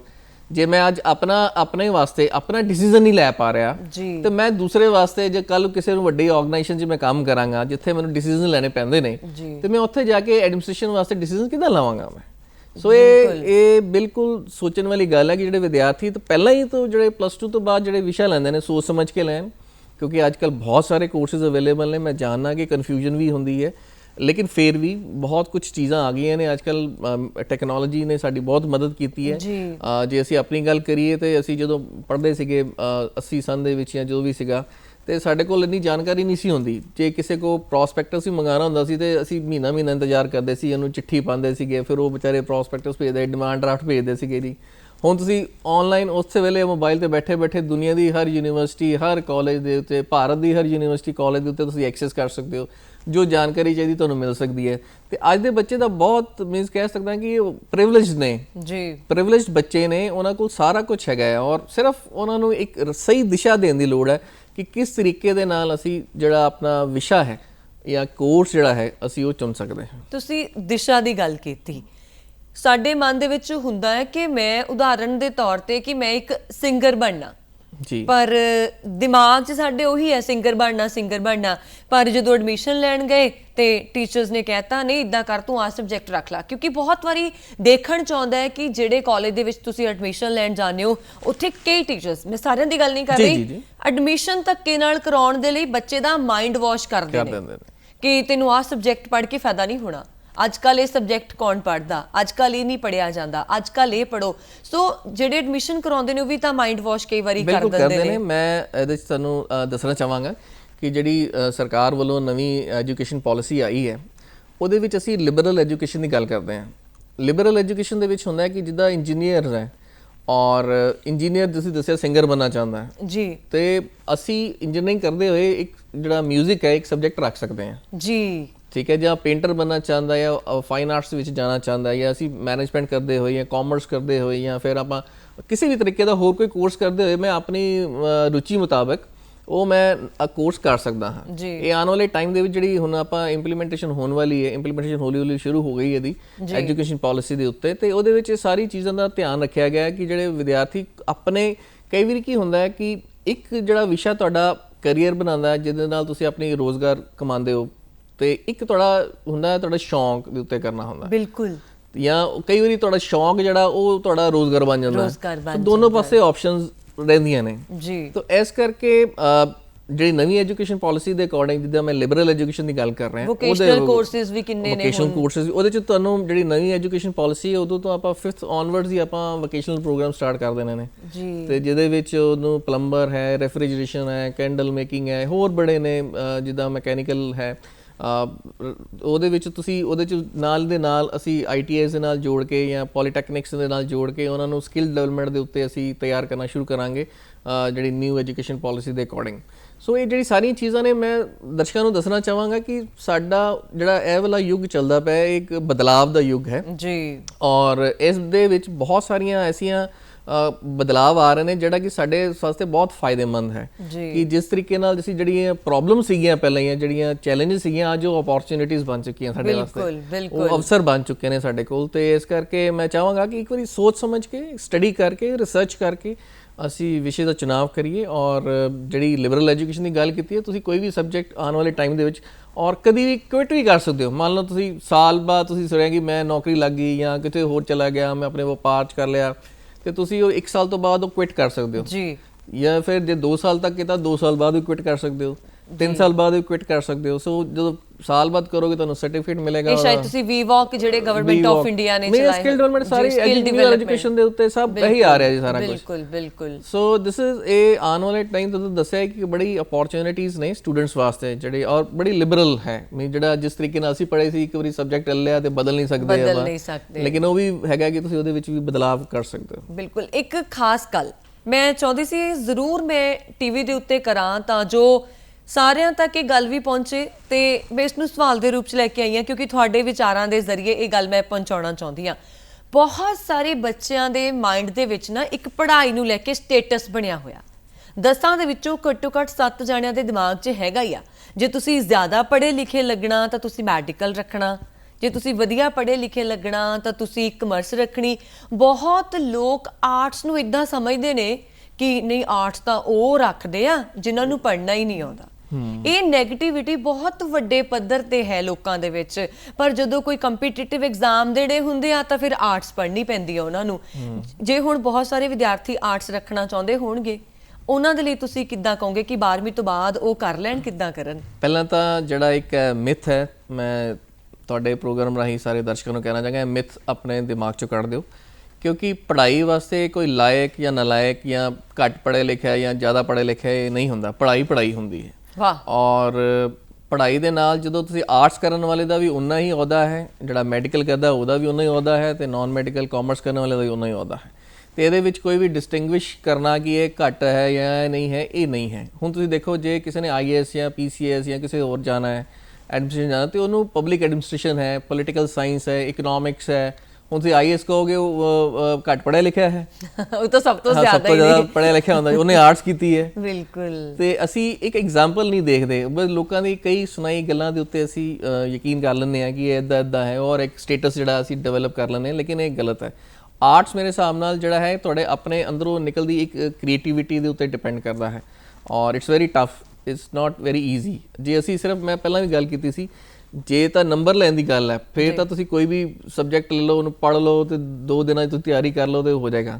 ਬਟ ਤੁਸੀਂ ਆਪਣੇ ਵਾਸਤੇ ਪੜ੍ਹਨਾ ਹੈ, ਕਿਸੇ ਹੋਰ ਵਾਸਤੇ ਨਹੀਂ ਪੜ੍ਹਨਾ। ਤੇ ਜੇ ਤੁਸੀਂ ਉਹਨੂੰ ਐਪਲੀਕੇਸ਼ਨ ਵਾਸਤੇ ਪੜ੍ਹਨਾ ਚਾਹੁੰਦੇ ਹੋ, ਜੇ ਤੁਸੀਂ ਆਰਟਸ ਦੇ ਵਿੱਚ ਫਾਈਨ ਆਰਟਸ ਲਿਆ ਹੈ ਜਾਂ ਫਿਰ ਇੰਟੀਰੀਅਰ ਡੈਕੋਰੇਸ਼ਨ ਲਿਆ ਹੈ ਜਾਂ ਫੈਸ਼ਨ ਡਿਜ਼ਾਈਨਿੰਗ ਲਿਆ ਹੈ ਜਾਂ ਮਲਟੀਮੀਡੀਆ ਜਾਂ ਮਾਸ ਕਾਮ ਜਰਨਲਿਜ਼ਮ ਦੀ ਅਸੀਂ ਗੱਲ ਕਰਦੇ ਹਾਂ ਉਹਦੇ ਵਿੱਚ ਲਿਆ ਹੈ, ਤੇ ਉਹਦੀ ਐਪਲੀਕੇਸ਼ਨਸ ਜੇ ਤੱਕ ਨਹੀਂ ਕਰਾਂਗੇ, ਹੁਣ ਤੁਹਾਨੂੰ ਇੱਕ ਪ੍ਰੈਸ ਨੋਟ ਲਿਖਣਾ ਨਹੀਂ ਆਉਂਦਾ, ਜੇ ਤੁਸੀਂ ਮਾਸ ਕਾਮ ਜਰਨਲਿਜ਼ਮ ਕਰਕੇ ਆ ਗਏ ਹੋ ਤਾਂ ਤੁਸੀਂ ਉਹਦਾ ਕੀ ਫਾਇਦਾ? ਹੁਣ ਫੈਸ਼ਨ ਡਿਜ਼ਾਈਨਿੰਗ ਦੇ ਵਿੱਚ ਤੁਸੀਂ ਆ ਕੇ ਆਪਣੇ ਜਿਹੜੇ ਉਹ ਇੱਕ ਸਕੈਚ ਨਹੀਂ ਡਿਜ਼ਾਈਨ ਕਰ ਪਾ ਰਹੇ, ਰੰਗਾਂ ਦਾ ਤੁਹਾਨੂੰ ਪਤਾ ਨਹੀਂ ਹੈ, ਰੰਗਾਂ ਦੇ ਵਿੱਚ ਮੇਲ ਕਿੱਦਾਂ ਹੋਣਾ ਹੈ, ਕਿਹੜੇ ਪ੍ਰਾਇਮਰੀ ਕਲਰ ਨੇ, ਕਿਹੜੇ ਸੈਕੰਡਰੀ ਕਲਰ ਨੇ, ਉਹ ਤੁਹਾਨੂੰ ਨਹੀਂ ਪਤਾ, ਤੇ ਫਿਰ ਤੁਸੀਂ ਫੈਸ਼ਨ ਡਿਜ਼ਾਈਨਿੰਗ ਦਾ ਇੱਕ ਸਰਟੀਫਿਕੇਟ ਆਪਣੇ ਘਰ ਟੰਗ ਕੇ ਉਹਦਾ ਕੋਈ ਫਾਇਦਾ ਨਹੀਂ ਹੋਣਾ। ਬਿਲਕੁਲ। ਸੋ ਉਹ ਟੰਗਣ ਵਾਲੀ ਗੱਲ ਨਹੀਂ ਸੀ ਕਰਨੀ ਕਿਸੇ ਵੀ ਲੈਵਲ ਦੇ ਉੱਤੇ। ਜਿਹੜੀ ਵੀ ਸਿੱਖਿਆ, ਚਾਹੇ ਆਰਟਸ ਹੋਵੇ, ਚਾਹੇ ਕਾਮਰਸ ਹੋਵੇ, ਚਾਹੇ ਮੈਡੀਕਲ ਹੋਵੇ, ਚਾਹੇ ਨਾਨ ਮੈਡੀਕਲ ਹੋਵੇ, ਉਹਦੀ ਵੱਡੇ ਲੈਵਲ ਦੇ ਉੱਤੇ ਆਪਣੇ ਆਪ ਐਪਲੀਕੇਸ਼ਨ ਕਰਨੀ ਹੈ। ਹੁਣ ਤੁਹਾਡੇ ਪ੍ਰੋਗਰਾਮ ਰਾਹੀਂ ਮੈਂ ਦੱਸਣਾ ਚਾਹਾਂਗਾ ਕਿ ਜਿਹੜੇ ਕੰਪਿਊਟਰ ਬੱਚੇ ਪੜ੍ਹਦੇ ਨੇ ਜਾਂ ਫਿਰ ਕੋਈ ਵੀ ਆਰਟਸ ਜਾਂ ਕਿਸੇ ਵੀ ਸਬਜੈਕਟ ਨੂੰ ਪੜ੍ਹਦੇ ਨੇ, ਉਹ ਕਿਤਾਬਾਂ 'ਚ ਜਿਹੜੀ ਐਗਜ਼ਾਮਪਲ ਲਿਖੀ ਹੁੰਦੀ ਹੈ, ਕੁਐਸਚਨ ਲਿਖੇ ਹੁੰਦੇ ਨੇ, ਬਸ ਉਹਨੂੰ ਕਰ ਲੈਂਦੇ ਨੇ ਤੇ ਕਹਿੰਦੇ ਜੀ ਮੈਂ ਪੜ੍ਹ ਲਿਆ। ਲੇਕਿਨ ਘਰ ਆ ਕੇ ਆਪਣੇ ਕੋਲੋਂ ਜੋ ਕੁਐਸਚਨ ਬਣਾਏ ਜਾਂ ਆਪਣੇ ਕੋਲੋਂ ਉਹਦਾ ਆਨਸਰ ਲੱਭਿਆ, ਉਹਦਾ ਆਨਸਰ ਲਿਖ ਕੇ ਆਪਣੇ ਨੋਟਸ ਤਿਆਰ ਕੀਤੇ, ਇੱਕ ਪਹਿਲਾਂ ਪਰੰਪਰਾ ਹੁੰਦੀ ਸੀਗੀ, ਹੁਣ ਉਹ ਖਤਮ ਹੁੰਦੀ ਜਾ ਰਹੀ ਹੈ। ਉਹ ਸਿਰਫ ਕਿਤਾਬਾਂ ਜਿਹਦਾ ਜੋ ਐਗਜ਼ਾਮਪਲ ਸੈੱਟ ਕੀਤੀ ਉਹੀ ਐਗਜ਼ਾਮਪਲ ਉਹਨੇ ਪੇਪਰਾਂ 'ਚ ਲਿਖ ਦੇਣੀ, ਉਹੀ ਉਹ ਪਾਸ ਹੋ ਜਾਣੀ ਹੈ। ਆਪਣੇ ਵੱਲੋਂ ਕੋਈ ਵੀ ਇੱਦਾਂ ਦਾ ਪ੍ਰੈਕਟੀਕਲ ਜਾਂ ਐਪਲੀਕੇਸ਼ਨ ਐਗਜ਼ਾਮਪਲ ਅਸੀਂ ਸੋਚਦੇ ਹੀ ਨਹੀਂ, ਦਿੰਦੇ ਹੀ ਨਹੀਂ ਜੀ, ਕਿਉਂਕਿ ਪੜ੍ਹਾਈ ਤੁਸੀਂ ਦੇਖੋ ਨਾ, ਉਹ ਤੇ ਲਿਖਿਆ ਦਾ ਐਗਜ਼ਾਮਪਲ ਇਜ਼ ਨਾਟ ਰਿਐਲਿਟੀ। ਤੁਸੀਂ ਆਪਣੀ ਜ਼ਿੰਦਗੀ ਨੂੰ ਰਿਐਲਿਟੀ ਨਾਲ ਜੋੜਨਾ ਹੈ, ਜੋ ਤੁਸੀਂ ਸਿੱਖਿਆ ਕੀਤੀ ਕਿ ਉਹਨੂੰ ਰਿਐਲਿਟੀ ਨਾਲ ਕਿਹੜੇ ਐਗਜ਼ਾਮਪਲ ਨਾਲ ਸੈੱਟ ਕਰਨਾ ਹੈ। ਤੁਸੀਂ ਕਹਿੰਦੇ ਨਾ ਐਗਜ਼ਾਮਪਲ ਹੈ, reality is different from example. ਬਹੁਤ ਗੁੱਡ। ਸੋ ਉਸ ਚੀਜ਼ਾਂ ਨੂੰ ਅਸੀਂ ਦੇਖਣਾ ਹੈ। ਜਿਹੜੇ ਸਾਡੇ ਵਿਦਿਆਰਥੀ ਇਸ ਪ੍ਰੋਗਰਾਮ ਨੂੰ ਦੇਖ ਰਹੇ ਨੇ, ਮੈਂ ਉਹਨਾਂ ਨੂੰ ਕਹਿਣਾ ਚਾਹਾਂਗਾ ਕਿ ਆਪਣੀ ਜੋ ਪੜ੍ਹਾਈ ਹੈ ਅੱਜ ਦਿਨ ਦੇ ਵਿੱਚ ਤੁਸੀਂ ਪੜ੍ਹਿਆ, ਉਹਨੂੰ ਜਾ ਕੇ ਸੋਚੋ ਕਿ ਮੈਂ ਐਪਲੀਕੇਸ਼ਨ ਕਿੱਥੇ ਕਰਾਂਗਾ। ਹੁਣ ਹੋਟਲ ਮੈਨੇਜਮੈਂਟ ਹੈ, ਜਿੱਦਾਂ ਹੋਟਲ ਮੈਨੇਜਮੈਂਟ ਇੱਕ ਕੁਜ਼ੀਨ ਜਾਂ ਇੱਕ ਡਿਸ਼ ਬਣਾ ਲਈ, ਹੁਣ ਘਰ ਜਾ ਕੇ ਜਦ ਤੱਕ ਉਹ 2-4 ਵਾਰੀ 5 ਵਾਰੀ ਉੱਤੇ ਇਨੋਵੇਸ਼ਨ ਨਹੀਂ ਕਰਦਾ, ਤੁਸੀਂ ਦੇਖਿਆ ਹੋਗਾ ਮਾਸਟਰ ਸ਼ੈਫ ਜਾਂ ਕੋਈ ਹੋਰ ਪ੍ਰੋਗਰਾਮ ਜਿਹੜੇ ਆਉਂਦੇ ਨੇ ਤੇ ਉਹਦੇ ਵਿੱਚ ਵੱਖਰੀਆਂ ਡਿਸ਼ਿਸ ਤਿਆਰ ਕਰਦੇ ਨੇ ਕਰਕੇ ਨਾ ਜੀ, ਦੈਟ ਇਜ਼ ਐਪਲੀਕੇਸ਼ਨ। ਬਿਲਕੁਲ। ਸੋ ਇਨ ਕ੍ਰਿਕਟ ਦੇ ਵਿੱਚ ਵੀ ਹੈ, ਸਪੋਰਟਸ ਦੇ ਵਿੱਚ ਵੀ ਹੈ, ਇਸ ਇਨੋਵੇਸ਼ਨ। ਤੁਸੀਂ ਟੌਰ ਨੂੰ ਕੋਈ ਵੀ ਸਬਜੈਕਟ ਰੱਖ ਲਿਆ ਕਿ ਲੋਕਾਂ ਨੇ ਕਹਿਣਾ ਕਿ ਵਾਹ ਜੀ ਇਹ ਤਾਂ ਮੈਡੀਕਲ ਹੈ, ਔਰ ਤੁਹਾਨੂੰ ਇੱਕ ਕਿਹਾ ਕਿ ਨਾਰਮਲ ਸਟ੍ਰੈਚਰ ਤੋਂ ਚੱਕ ਕੇ ਬੈੱਡ ਤੱਕ ਪਾਉਣਾ ਨਹੀਂ ਆਇਆ, ਤੇ ਉਸ ਚੀਜ਼ ਦਾ ਫਿਰ ਕੋਈ ਫਾਇਦਾ ਨਹੀਂ ਰਹਿ ਜਾਂਦਾ। ਇਹ ਮਿਥ ਬਹੁਤ, ਮੈਨੂੰ ਬੜਾ ਦੁੱਖ ਲੱਗਦਾ ਹੁੰਦਾ ਕਿ ਕਈ ਪੁੱਛੂਗੇ ਨਾ ਕੀ ਕਰਦੇ ਆ ਇਹਦਾ ਟੌਰ ਦੇ ਨਾਲ ਆਪਣੇ ਸਬਜੈਕਟ ਦਾ ਨਾਮ ਲੈਣਗੇ, ਤੇ ਤੁਸੀਂ ਕੀ ਆਰਟਸ ਰੱਖਿਆ। ਮੈਨੂੰ ਪ੍ਰਾਊਡਲੀ ਕਹੋ ਤੁਸੀਂ ਆਰਟਸ ਰੱਖੀ ਆ, ਤੁਸੀਂ ਐਡੀ ਵੱਡੀ ਐਗਜ਼ਾਮਪਲ ਦਿੱਤੀ IAS ਦੀ। ਹੁਣ ਆਉਂਦੇ ਆਪਾਂ IAS ਤੋਂ ਬਾਅਦ IELTS ਦੇ ਉੱਤੇ। ਮੈਨੂੰ ਇੰਨਾ ਕਈ ਵਾਰੀ ਕੁਝ ਮਿਲਦੇ ਨੇ ਸਟੂਡੈਂਟਸ ਜਿਹੜੇ ਕੀ ਕਰਨਾ ਚਾਹੁੰਦੇ ਹੋ, ਜਦੋਂ ਅਸੀਂ ਉਹਨਾਂ ਨੂੰ ਪੁੱਛੀਦਾ ਆ ਕੁਝ ਨਹੀਂ ਆ BA ਤਾਂ ਉਦਾਂ ਹੀ ਕਰਦੇ ਬਸ, ਤਾਂ ਬਾਹਰ ਚਲ ਜਾਣਾ, ਕੈਨੇਡਾ ਜਾਣਾ ਜੀ, ਬਾਹਰ ਜਾ ਕੇ ਕੀ ਕਰਨਾ। IELTS 12ਵੀਂ ਤੋਂ ਬਾਅਦ ਜਿਹੜੀ ਚੋਣ ਅਸੀਂ ਵਿਸ਼ੇ ਦੀ ਕਰਦੇ ਆ, ਉਹ ਕੇਵਲ ਤੇ ਕੇਵਲ ਹੁਣ ਇਸ ਲਈ ਕਰਦੇ ਅਸੀਂ ਤਾਂ IELTS ਹੀ ਕਰਨੀ, ਜੋ ਮਰਜ਼ੀ ਕਰੀ ਜਾਓ। ਇਹ ਸਾਡੇ ਵਾਸਤੇ ਜਿਹੜੇ ਅਸੀਂ ਐਜੂਕੇਸ਼ਨ ਸੈਕਟਰ ਦੇ ਵਿੱਚ ਜੁੜੇ ਹੋਏ ਹਾਂ, ਅਕੈਡਮੀਸ਼ੀਅਨਸ ਨੇ, ਇਹ ਇੱਕ ਬਹੁਤ ਵੱਡਾ ਚੈਲੰਜ ਸਾਡੇ ਸਾਹਮਣੇ ਆਇਆ ਹੈ ਜੀ। ਔਰ ਮੈਂ ਚਾਹਾਂਗਾ ਕਿ ਅਸੀਂ ਸਾਰੇ ਜਾਣੇ ਰਲ ਮਿਲ ਕੇ, ਜਿੱਦਾਂ ਤੁਹਾਡੇ ਮੀਡੀਆ ਰਾਹੀਂ ਵੀ ਔਰ ਆਪਣੇ ਅਕੈਡਮਿਕਸ ਰਾਹੀਂ ਵੀ, ਸਕੂਲਾਂ ਕਾਲਜਾਂ ਯੂਨੀਵਰਸਿਟੀਆਂ ਵੱਲੋਂ ਵੀ ਇੱਕ ਇੱਦਾਂ ਦੀ ਮੁਹਿੰਮ ਆਪਾਂ ਤਿਆਰ ਕਰੀਏ ਕਿ ਆਪਣੇ ਜਿਹੜੇ ਪੰਜਾਬ ਦੇ ਵਿੱਚ ਜਾਂ ਫਿਰ ਆਪਣੇ ਸੂਬੇ ਦੇ ਵਿੱਚ ਜਾਂ ਹੋਰ ਜਿਹੜੇ ਦੂਜੇ ਸੂਬੇ ਨੇ ਸਾਡੇ ਭਾਰਤ ਦੇਸ਼ ਦੇ ਵਿੱਚ, ਉਹਨਾਂ ਦੇ ਵਿੱਚ ਜਿਹੜੀਆਂ ਜੌਬ ਆਪਸ਼ਨਸ ਨੇ ਜਾਂ ਫਿਰ ਬਿਜ਼ਨਸ ਆਪਸ਼ਨਸ ਨੇ, ਉਹਨਾਂ ਨੂੰ ਬੱਚਿਆਂ ਤੱਕ ਪਹੁੰਚਾਇਆ ਜਾਵੇ ਕਿ ਉੱਥੇ ਨਾਲੋਂ ਇੱਥੇ ਵੀ ਬਹੁਤ ਕੁਛ ਹੈਗਾ, ਬਾਹਰ ਜਾਣ ਨਾਲੋਂ ਸਾਡੇ ਭਾਰਤ ਦੇਸ਼ ਦੇ ਵਿੱਚ ਵੀ ਬੜਾ ਕੁਛ ਹੈਗਾ। ਤੇ ਜਿਹੜਾ ਜਾ ਕੇ ਉੱਥੇ ਦੇਖੋ ਜ਼ਿੰਦਗੀ ਉੱਥੇ ਆਸਾਨ ਨਹੀਂ ਹੈਗੀ। ਹੁਣ ਮੈਂ ਤੁਹਾਡੀ ਇਹ ਪ੍ਰੋਗਰਾਮ ਸੁਣ ਰਿਹਾ ਸੀਗਾ ਤੇ ਉਹਦੇ ਵਿੱਚ ਜਿੱਦਾਂ ਬੱਚੇ ਅੱਜ 700-800 ਬੱਚਾ ਜਿਹੜਾ ਫਸਿਆ ਹੋਇਆ ਹੈ ਦੂਸਰੇ ਦੇਸ਼ ਦੇ ਵਿੱਚ, ਤੇ ਉਹ ਦੇਖੋ ਕਿੰਨੀਆਂ ਮੁਸੀਬਤਾਂ ਸਹਿ ਕੇ 3 ਸਾਲ ਉਹਨਾਂ ਨੇ ਕੱਟੇ ਹੋਣਗੇ, ਹੁਣ ਜਾ ਕੇ ਕਿੱਥੇ ਆ ਗਏ। ਲੇਕਿਨ ਇਹੀ ਸਿਚੁਏਸ਼ਨ ਜਿੱਦਾਂ ਇੱਥੇ ਆਈ, ਜੇ ਭਾਰਤ ਦੇਸ਼ ਦੇ ਵਿੱਚ ਇੱਦਾਂ ਦੀ ਸਿਚੁਏਸ਼ਨ ਕਦੀ ਆ ਹੀ ਨਹੀਂ ਸਕਦੀ। ਤੇ ਜਿਹੜੀ ਵੀ ਯੂਨੀਵਰਸਿਟੀ ਜਾਂ ਕਾਲਜ ਤੁਸੀਂ ਪੜ੍ਹੋਗੇ ਉਹ ਤੁਹਾਨੂੰ ਪਲੇਸਮੈਂਟ ਜ਼ਰੂਰ ਦੇਵੇਗਾ। ਔਰ ਇੱਕ ਅੱਛੇ ਕਾਲਜ ਜਾਂ ਯੂਨੀਵਰਸਿਟੀ ਦੀ ਪਛਾਣ ਹੀ ਇਹੀ ਹੈ ਕਿ ਤੁਹਾਨੂੰ ਪਲੇਸਮੈਂਟਸ ਕਿੰਨੀਆਂ ਕਰਵਾਉਂਦੇ ਨੇ, ਕਰਾਉਣ ਵਾਸਤੇ ਹੈਗਾ। ਤੇ ਜਿਹੜੇ ਵਿਦਿਆਰਥੀਆਂ ਨੇ ਇਹ ਸੋਚ ਰੱਖੀ ਹੈ ਕਿ ਆਈਲੈਟਸ ਹੀ ਕਰਨਾ ਹੈ, ਮੈਂ ਉਹਨਾਂ ਨੂੰ ਵੀ ਕਹਾਂਗਾ ਜੇ ਆਈਲੈਟਸ ਕਰਨਾ ਤੇ ਉਹ ਪੂਰਾ ਅੱਛੀ ਤਰ੍ਹਾਂ ਕਰਕੇ ਜਾਓ, ਕਿਉਂਕਿ ਉੱਥੇ ਜਾ ਕੇ ਫਿਰ ਤੁਸੀਂ ਜਾਂ ਨੋ ਕਰਕੇ ਫਿਰ ਉੱਥੇ ਹੀ ਜਾ ਕੇ ਸ਼ੁਰੂ ਹੋ ਜਾਂਦੇ ਹੋ। ਉਹ ਸਾਡਾ ਇੱਕ ਜਿਹੜਾ ਪੰਜਾਬੀ ਕਰੈਕਟਰ ਹੈ ਜਾਂ ਕਹਿ ਲਓ ਸਾਡਾ ਇੱਕ ਪਹਿਚਾਣ ਹੈ, ਆਈਡੈਂਟੀਫਿਕੇਸ਼ਨ ਆ, ਉਹ ਖਰਾਬ ਹੁੰਦੀ ਹੈ।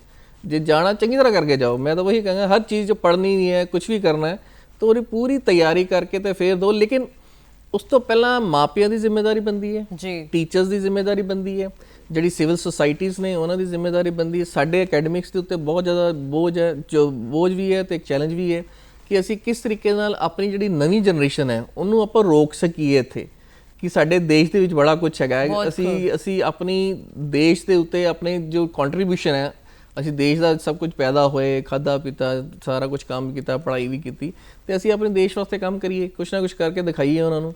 ਸੋ ਇਹ ਜ਼ਰੂਰ ਜਿਹੜੇ ਦਰਸ਼ਕ ਦੇਖ ਰਹੇ ਨੇ, ਮੈਂ ਕਹਿਣਾ ਚਾਹਾਂਗਾ ਇੱਕ ਵਾਰੀ ਨਜ਼ਰ ਤਾਂ ਮਾਰੋ। ਸਾਡਾ ਵਿਸ਼ਾਲ ਦੇਸ਼ ਭਾਰਤ ਦੇਸ਼ ਹੈ ਔਰ ਹਰ ਸੂਬੇ ਦੇ ਵਿੱਚ ਕੁਛ ਨਾ ਕੁਛ ਖਾਸੀਅਤ ਹੈ, ਹਰ ਸੂਬੇ ਦੇ ਵਿੱਚ ਜਿਹੜੀ ਹੈ ਨੌਕਰੀਆਂ ਦੀ ਭਰਮਾਰ ਹੈ, ਕਿਸੇ ਵੀ ਤਰੀਕੇ ਦੇ ਨਾਲ ਹੈ।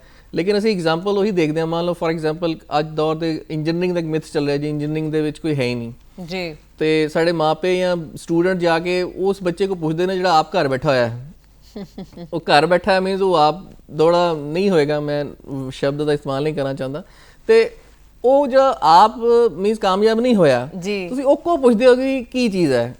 ਹੁਣ ਜਿਹੜਾ ਨੌਕਰੀ ਲੱਗਾ ਹੈ ਤੁਸੀਂ ਉਹ ਕੋ ਜਾ ਕੇ ਪੁੱਛੋ, ਜਾਂ ਅੱਛੇ ਅਹੁਦੇ ਤੇ ਬੈਠਾ ਇੰਜੀਨੀਅਰਿੰਗ ਕਰਕੇ, ਉਹਨੂੰ ਪੁੱਛੋ ਵੀ ਤੁਸੀਂ ਇੰਜੀਨੀਅਰਿੰਗ ਕੀਤੀ ਸੀਗੀ, ਤੁਸੀਂ ਅੱਜ ਕਾਮਯਾਬ ਹੋ, ਇਹ ਇੰਜੀਨੀਅਰਿੰਗ ਦਾ ਕਿੱਦਾਂ ਪੜਾਅ ਤੁਸੀਂ ਦਾ ਪਾਰ ਕੀਤੇ ਨੇ, ਠੀਕ ਹੈ ਨਾ ਜੀ।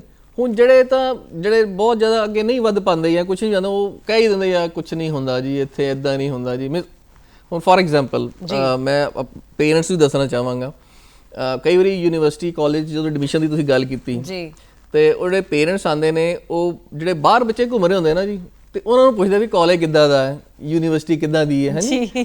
ਉਹ ਜਿਹੜਾ ਆਪ ਕਲਾਸ ਨਹੀਂ ਲਾ ਰਿਹਾ ਕਲਾਸ ਟਾਈਮ ਦੇ ਵਿੱਚ, ਤੁਸੀਂ ਉਹਨੂੰ ਪੁੱਛਦੇ ਹੋ ਕਿ ਕਾਲਜ ਨਹੀਂ ਹੈਗਾ, ਤੇ ਪੁੱਛੋ ਉਹਨੂੰ ਜਾ ਕੇ ਜਿਹੜਾ ਕਲਾਸ ਅੰਦਰ ਬੈਠਾ ਹੋਇਆ, ਟੀਚਰ ਪੜ੍ਹਾ ਰਿਹਾ ਹੈ, ਉਹ ਬੱਚੇ ਉੱਥੇ ਬੈਠੇ ਹੋਏ ਨੇ, ਜਿਹੜੇ ਬਾਹਰ ਬੱਚੇ ਘੁੰਮ ਫਿਰ ਰਹੇ ਨੇ ਜਾਂ ਕੁਛ ਵੀ ਕਰ ਰਹੇ ਨੇ, ਤੁਸੀਂ ਉਹਨਾਂ ਨੂੰ ਪੁੱਛਦੇ ਹੋ ਤਾਂ ਆਪ ਕਲਾਸ ਨਹੀਂ ਲਗਾ ਰਿਹਾ। ਬਿਲਕੁਲ, ਤਾਂ ਐਗਜ਼ਾਮਪਲ ਹੈ। ਮੈਂ ਅਸੀਂ ਕਾਮਯਾਬ ਕੋਲੋਂ ਪੁੱਛੀਏ ਵੀ ਇਹ ਪੜ੍ਹਾਈ ਦਾ ਫਾਇਦਾ ਕੀ ਹੈ। ਬਿਲਕੁਲ, ਅਸੀਂ ਉਹ ਨਹੀਂ ਪੁੱਛਣਾ ਕਿ ਜਿਹੜਾ ਬਹੁਤ ਜ਼ਿਆਦਾ ਕਾਮਯਾਬ ਨਹੀਂ ਹੋ ਪਾਇਆ, ਕੋਈ ਕਾਰਨ ਹੋ ਸਕਦੇ ਨੇ, ਲੇਕਿਨ ਉਹ ਪੜ੍ਹਾਈ ਇੱਕ ਬਹੁਤ ਵੱਡਾ ਹੈ ਕਿ ਜਦੋਂ ਪੜ੍ਹਨ ਤੋਂ ਬਾਅਦ 60 ਬੱਚੇ ਇੱਕ ਕਲਾਸ ਪੜ੍ਹਦੇ ਨੇ ਜੀ, ਵਾਈ ਜੇ 50 ਬੱਚੇ ਨੌਕਰੀ ਮਿਲ ਗਈ, ਦੱਸਣ ਨੂੰ ਕਿਉਂ ਨਹੀਂ ਮਿਲੀ, ਵਾਟ ਇਜ਼ ਦਾ ਰੀਜ਼ਨ। ਉਹੀ ਚੀਜ਼ਾਂ ਜਿਹੜੀਆਂ ਆਪਾਂ ਗੱਲ ਕਰ ਰਹੇ ਸੀ, ਐਪਲੀਕੇਸ਼ਨਸ ਦੀ ਕਿੱਦਾਂ ਕਮੀ ਰਹਿ ਜਾਂਦੀ ਹੈ, ਕਿਉਂਕਿ ਅੱਜ ਕੱਲ੍ਹ ਦੀ ਜਿਹੜੀ ਕੰਪਨੀਆਂ ਨੇ, ਡਿਗਰੀਆਂ ਜਿਹੜੀਆਂ ਨੇ ਉਹ ਸਿਰਫ ਇੱਕ ਐਲੀਜੀਬਿਲਿਟੀ ਮਾਧਿਅਮ ਹੈ ਕਿ ਇਹ ਜੇ ਤੁਸੀਂ ਨੌਕਰੀ ਕਰਨੀ ਹੈ ਤਾਂ ਤੁਹਾਨੂੰ BA ਜਾਂ ਗ੍ਰੈਜੂਏਸ਼ਨ ਹੋਣਾ ਪਏਗਾ ਜਾਂ ਪੋਸਟ ਗ੍ਰੈਜੂਏਸ਼ਨ ਹੋਣੀ ਪਏਗੀ। ਸੋ ਦਿਸ ਇਜ਼ ਜਸਟ ਐਲੀਜੀਬਿਲਿਟੀ। ਉਸ ਤੋਂ ਬਾਅਦ ਤੁਹਾਡੀ ਜਿਹੜੀ ਐਪਲੀਕੇਸ਼ਨ ਆਫ ਨੌਲੇਜ ਹੈ ਉਹ ਚੈੱਕ ਕੀਤੀ ਜਾਂਦੀ ਹੈ, weather you are fit for my organisation or ਨਾਟ ਜੀ। ਜੇ ਮੈਂ ਤੁਹਾਨੂੰ ਕੋਈ ਕੰਮ ਦਿੱਤਾ ਹੈ, ਤੁਸੀਂ ਜਾਂ ਕੋਈ ਪ੍ਰੋਬਲਮ ਦਿੱਤੀ ਹੈ ਜਾਂ ਕੋਈ ਇਦਾਂ ਦਾ ਮੇਰੇ ਕੋਲ ਕੋਈ ਪ੍ਰੋਜੈਕਟ ਆਇਆ ਹੈ, ਤੁਸੀਂ ਉਹ ਪ੍ਰੋਜੈਕਟ ਨੂੰ ਕਰਨ ਵਾਸਤੇ ਇੰਨੇ ਕਾਬਿਲ ਵੀ ਹੋ ਜਾਂ ਨਹੀਂ ਹੋ। ਬਿਲਕੁਲ, ਜੇ ਤੁਸੀਂ 12ਵੀਂ ਤੋਂ ਬਾਅਦ ਗ੍ਰੈਜੂਏਸ਼ਨ ਮਾਸਟਰਸ ਕਰਕੇ ਨੌਕਰੀ ਲੈਣਾ ਚਾਹੁੰਦੇ ਹੋ ਤਾਂ ਸਹੀ ਵਿਸ਼ਾ ਚੁਣਨਾ ਸਭ ਤੋਂ ਪਹਿਲ ਚੀਜ਼ ਹੋ ਜਾਂਦੀ ਹੈ। ਸੋ ਪ੍ਰੋਗਰਾਮ ਗੱਲਾਂ ਤੇ ਗੀਤ ਚੱਲਦਾ ਰਹੇਗਾ। ਆਓ ਆਪਾਂ ਹੁਣ ਪਹਿਲਾਂ ਇੱਕ ਗੀਤ ਦੇਖਦੇ ਹਾਂ, ਉਸ ਤੋਂ ਬਾਅਦ ਜਾਰੀ ਰੱਖਾਂਗੇ ਗੱਲਬਾਤ।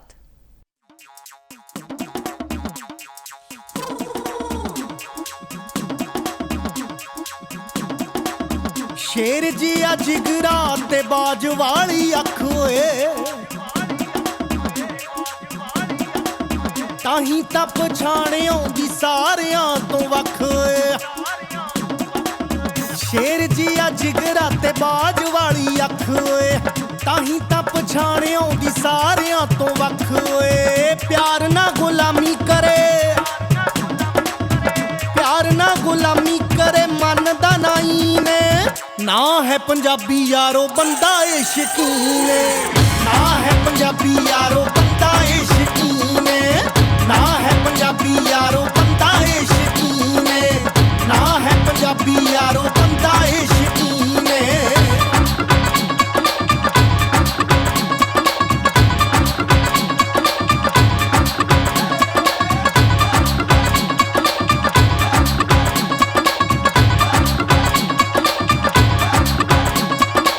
ਮੇਲਿਆਂ ਨੂੰ ਜਾਵੇ ਪੂਰੀ ਟੌਰ ਸ਼ੌਰ ਲਾ ਕੇ ਬਈ ਛੱਡ ਤੁਰ ਲਾਤੇ ਗਾਲ ਕੈਂਠੇ ਨੂੰ ਸਜਾ ਕੇ ਬਈ ਮੇਲਿਆਂ ਨੂੰ ਜਾਵੇ ਪੂਰੀ ਟੌਰ ਸ਼ੌਰ ਲਾ ਕੇ ਬਈ ਛੱਡ ਤੁਰ ਲਾਤੇ ਗਾਲ ਕੈਂਠੇ ਨੂੰ ਸਜਾ ਕੇ ਬਈ ਉਹ ਮੋਢੇ ਉੱਤੇ ਰੱਖਦਾ ਏ ਡਾਂਗ ਲਿਸ਼ਕਾ ਕੇ ਬਈ ਖੁੱਲੀ ਹੋਈ ਕਿਤਾਬ ਖੁੱਲੀ ਹੋਈ ਕਿਤਾਬ ਥੋੜਾ ਦਿਲ ਦਾ ਰੰਗੀਨ ਨਾ ਹੈ ਪੰਜਾਬੀ ਯਾਰੋ ਬੰਦਾ ਏ ਸ਼ਕੀਨ ਨਾ ਹੈ ਪੰਜਾਬੀ ਯਾਰੋ ਬੰਦਾ ਏ ਸ਼ਕੀਨ ਨਾ ਹੈ ਪੰਜਾਬੀ ਯਾਰੋ ਬੰਦਾ ਏ ਸ਼ਕੀਨ ਨਾ ਹੈ ਪੰਜਾਬੀ ਯਾਰੋ ਬੰਦਾ ਏ ਸ਼ਕੀਨ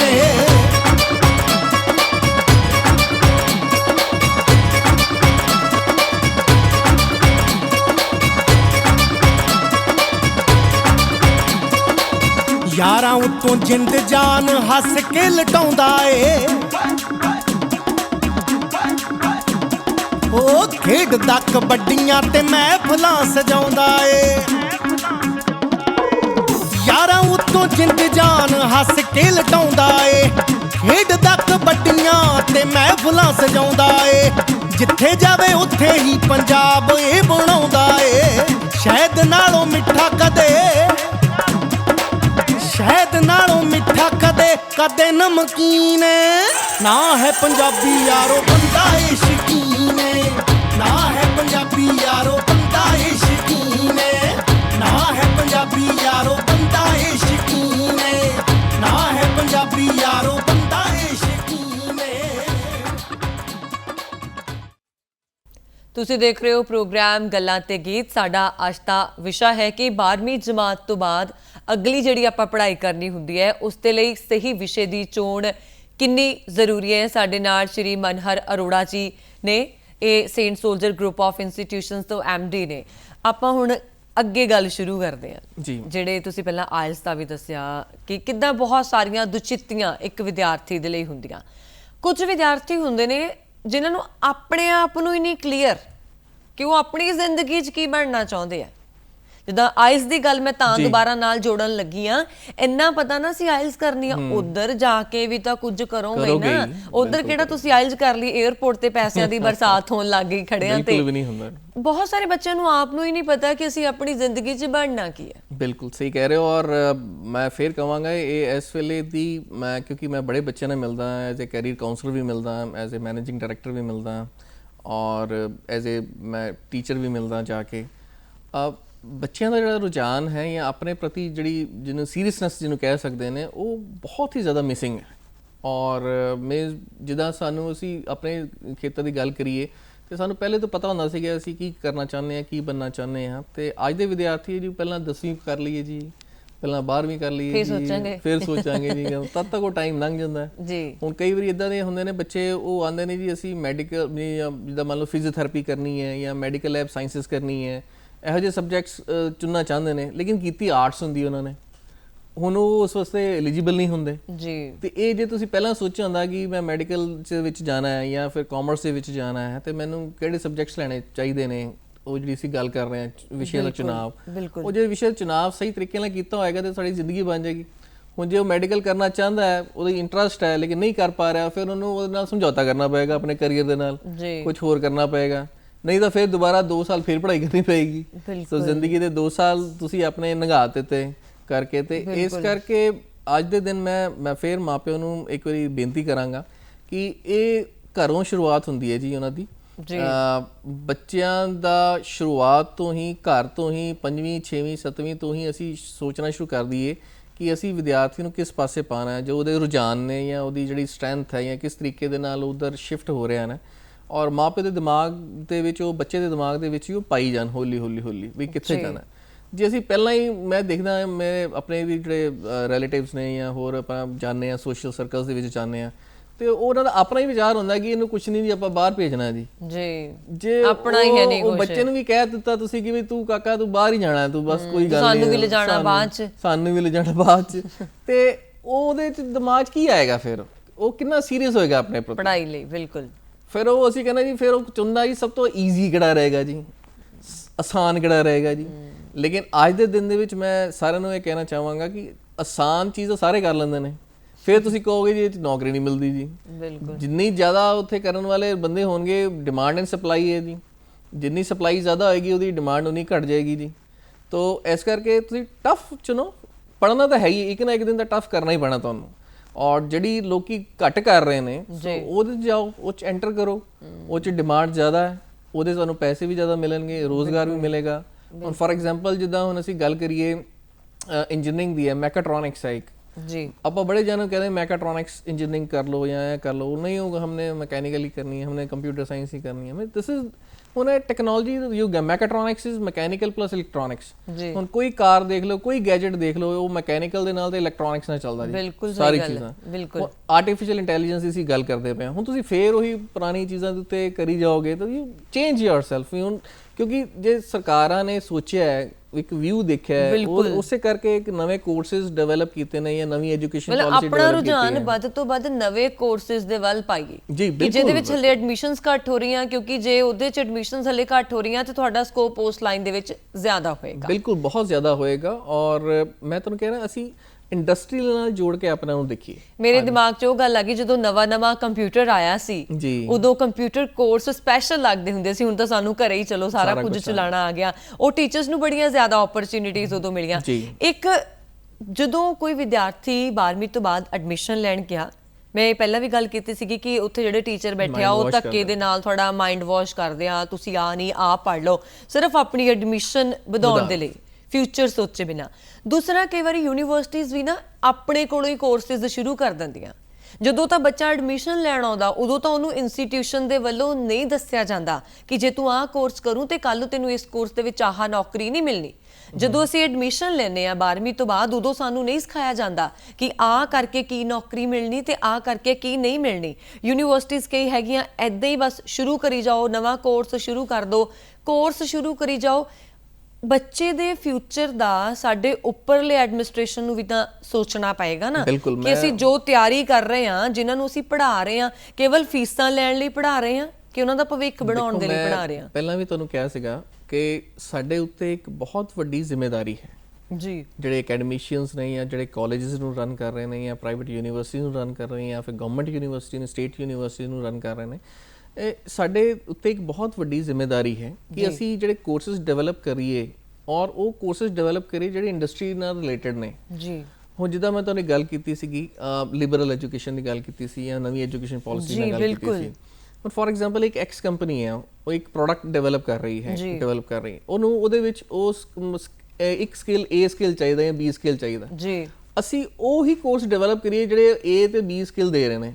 ਜੇ A ਤੇ B ਸਕਿੱਲ ਆਉਂਦਾ ਹੋਏਗਾ ਤੇ ਜਿਹੜੀ ਇੰਡਸਟਰੀ ਪ੍ਰੋਡਕਟ ਐਕਸ ਪ੍ਰੋਡਕਟ ਬਣਾ ਰਹੀ ਹੈ ਉਹਦੇ ਵਿੱਚ ਉਹਨੂੰ ਨੌਕਰੀ ਵੀ ਮਿਲ ਜਾਏਗੀ। ਕੱਲ ਨੂੰ ਜੇ ਉਹਦੇ 'ਚ ਜਿਹੜੀਆਂ ਇੰਡਸਟਰੀਜ਼ ਘੱਟ ਨੇ ਤੇ ਉਹਨੂੰ ਇੱਕ ਮੌਕਾ ਮਿਲੇਗਾ ਕਿ ਨਵੀਂ ਇੰਡਸਟਰੀ ਵੀ ਮੈਂ ਸੈਟਅਪ ਕਰ ਲਵਾਂ ਜੀ।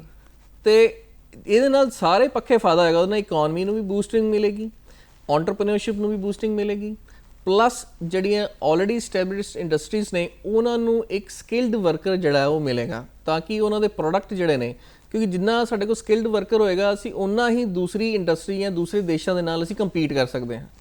ਉਹ ਅੱਜ ਦੇ ਦਿਨ ਜੇ ਅਸੀਂ ਇੰਡੀਆ ਨੂੰ ਅੱਗੇ ਲੈ ਕੇ ਜਾ ਰਹੇ ਹਾਂ ਜਾਂ ਜਾਣਾ ਚਾਹ ਰਹੇ ਹਾਂ, ਸਾਡੇ ਯੁਵਾ ਜਿਹੜੇ ਹੈਗੇ ਨੇ, ਸਾਡੇ ਜਿਹੜੇ ਯੂਥ ਹੈ ਉਹ ਸਕਿਲਡ ਹੋਏਗਾ ਤੇ ਅਸੀਂ ਚਾਈਨਾ ਨਾਲ ਜਾਂ ਕਿਸੇ ਹੋਰ ਦੇਸ਼ ਦੇ ਨਾਲ ਅਸੀਂ ਕੰਪੀਟ ਕਰ ਪਾਵਾਂਗੇ। ਜਿਹੜੀ ਮੈਨੂਫੈਕਚਰਿੰਗ ਯੂਨਿਟਸ ਜਿਹੜੀਆਂ ਨੇ, ਸਾਡਾ ਜਿਹੜਾ ਅੱਜ ਦੇ ਦਿਨ ਦੇ ਵਿੱਚ ਇੱਕ ਬਹੁਤ ਵੱਡਾ ਇੱਕ ਚੈਲੰਜ ਜਿਹੜਾ ਆ ਰਿਹਾ, ਸਾਡੇ ਮੈਨੂਫੈਕਚਰਿੰਗ ਦੇ ਵਿੱਚ ਜਿਹੜਾ ਧਿਆਨ ਸਾਡਾ ਘਟਦਾ ਜਾ ਰਿਹਾ। ਕੋਈ ਐਡਾ ਵੱਡਾ ਰਿਸਕ ਨਹੀਂ ਲੈਂਦਾ, ਜਿਹੜਾ ਮੈਂ ਪਹਿਲਾਂ ਗੱਲ ਕੀਤੀ, ਆਸਾਨ ਚੀਜ਼ਾਂ ਵੱਲ ਜਾਂਦੇ ਨੇ।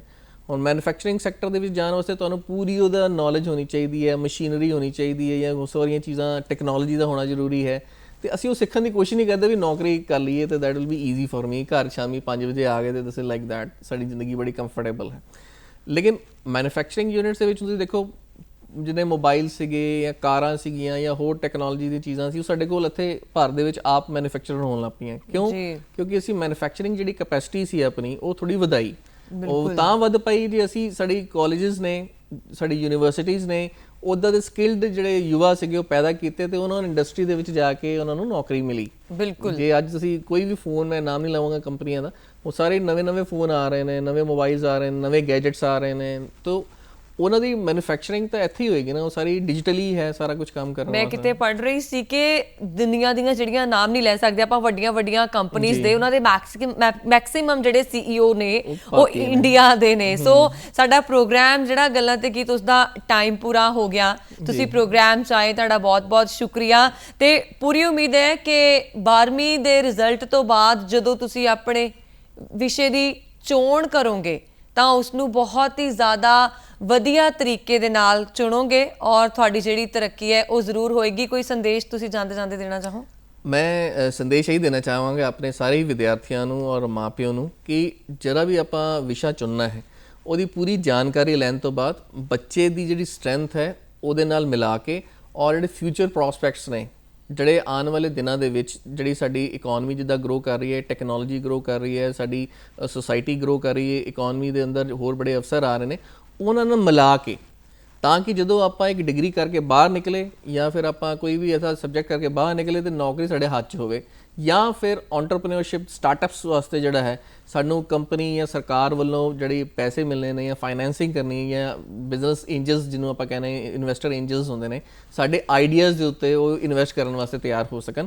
ਇਸ ਕਰਕੇ ਅਸੀਂ ਆਪਣੇ ਨੂੰ ਤਿਆਰ ਕਰੀਏ ਕਿ ਆਪਾਂ ਬਹੁਤ ਸਾਰੇ, ਮੈਂ ਫਿਰ ਕਹਿਣਾ ਚਾਹਾਂਗਾ, ਅਸੀਂ ਬਹੁਤ ਸਾਰੀ ਇੱਜ਼ਤ ਵੀ ਕਮਾਉਣੀ ਹੈ ਔਰ ਬਹੁਤ ਸਾਰਾ ਪੈਸਾ ਵੀ ਕਮਾਉਣਾ ਹੈ। ਇਹ ਆਪਣੇ ਦਿਮਾਗ ਦੇ ਵਿੱਚ ਰੱਖੋ। ਇੱਜ਼ਤ ਦੇ ਨਾਲ ਅਸੀਂ ਆਪਣੇ ਹੁਨਰ ਦੇ ਨਾਲ ਜੇ ਅਸੀਂ ਪੈਸੇ ਕਮਾਵਾਂਗੇ ਤੇ ਸਾਡੀ ਜ਼ਿੰਦਗੀ ਜਿਹੜੀ ਹੈ ਬਹੁਤ ਸਾਰੀ ਵਧੀਆ ਨਿਕਲੇਗੀ ਔਰ ਸਾਡੇ ਦੇਸ਼ ਨੂੰ ਵੀ ਫਾਇਦਾ ਹੋਏਗਾ ਔਰ ਸਾਡੇ ਸਮਾਜ ਨੂੰ ਵੀ ਫਾਇਦਾ ਹੋਏਗਾ ਔਰ ਸਾਡੇ ਪਰਿਵਾਰ ਦਾ ਫਾਇਦਾ ਤਾਂ ਹੈ ਹੀ ਹੈ ਜੀ। ਬਹੁਤ ਧੰਨਵਾਦ, ਬਹੁਤ ਸ਼ੁਕਰੀਆ ਤੁਹਾਡਾ। ਔਰ ਇਹ ਪ੍ਰੋਗਰਾਮ ਗੱਲਾਂ ਤੇ ਗੀਤ ਇੱਥੇ ਹੀ ਖਤਮ ਹੋ ਰਿਹਾ। ਸੋ ਚੰਗੇ ਵਿਸ਼ੇ ਦੀ ਚੋਣ ਕਰੋ ਆਪਣੇ ਚੰਗੇ ਭਵਿੱਖ ਦੇ ਲਈ। ਵਰੁਣ ਕੌਰ ਮਾਨ ਨੂੰ ਦਿਓ ਆਗਿਆ। ਤੁਹਾਡਾ ਵੀ ਬਹੁਤ ਧੰਨਵਾਦ ਜੀ।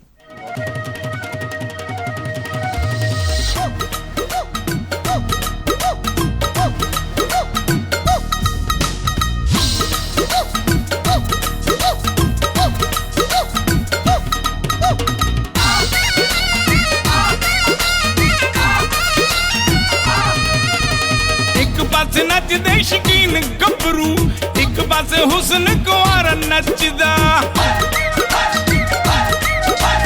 ਇੱਕ ਪਾਸੇ ਨੱਚਦੇ ਸ਼ਕੀਨ ਗੱਭਰੂ, ਇੱਕ ਪਾਸੇ ਹੁਸਨ ਕੁਆਰਾ ਨੱਚਦਾ, ਦਿਲ ਵਿੱਚ ਸਾਰਿਆਂ ਦੇ ਚਾਅ ਨੱਚਦੇ। ਅੰਬਰਾਂ ਤੇ ਕੱਲਾ ਕੱਲਾ ਕੱਲਾ ਕੱਲਾ, ਅੰਬਰਾਂ ਤੇ ਕੱਲਾ ਕੱਲਾ ਤਾਰਾ ਨੱਚਦਾ।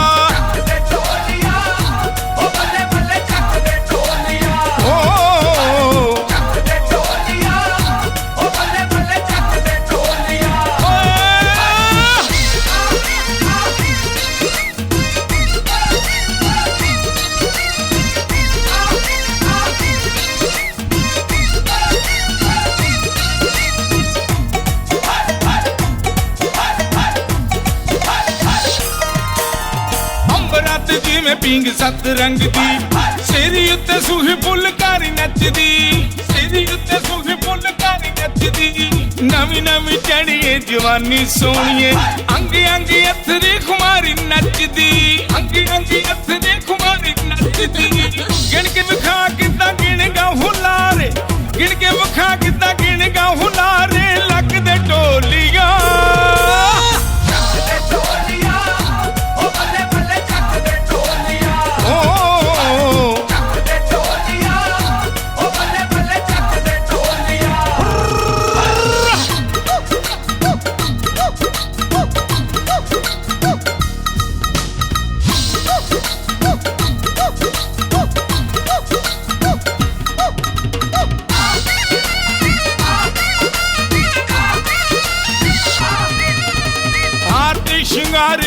ਕੁੜੀਆਂ ਦਾ ਮੁੰਡਿਆਂ ਨੇ ਹੁੰਦੀ ਮੁੱਛ ਖੜੀ ਰੱਖਣੀ ਮੁੰਡਿਆਂ ਨੇ ਹੁੰਦੀ ਮੁੱਛ ਖੜੀ ਰੱਖਣੀ ਪਿਆਰ ਨਾਲ ਆਖੋ ਜੱਟ ਮੰਨ ਜਾਈਦਾ ਖੁਸ਼ੀਆਂ ਦੇ ਵੇਲੇ ਕਾਂਦੀਆਂ ਦੀ ਰੱਖਣੀ ਖੁਸ਼ੀਆਂ ਦੇ ਵੇਲੇ ਕਾਂਦੀਆਂ ਦੀ ਰੱਖਣੀ ਬੜੀ ਵਾਰ ਵੇਖਿਆ ਏ ਕੂਲੇ ਕੂਲੇ ਪੈਰ ਬੜੀ ਵਾਰ ਵੇਖਿਆ ਏ ਕੂਲੇ ਕੂਲੇ ਪੈਰ ਨਹੀਂ ਥੱਕਦੇ ਢੋਲ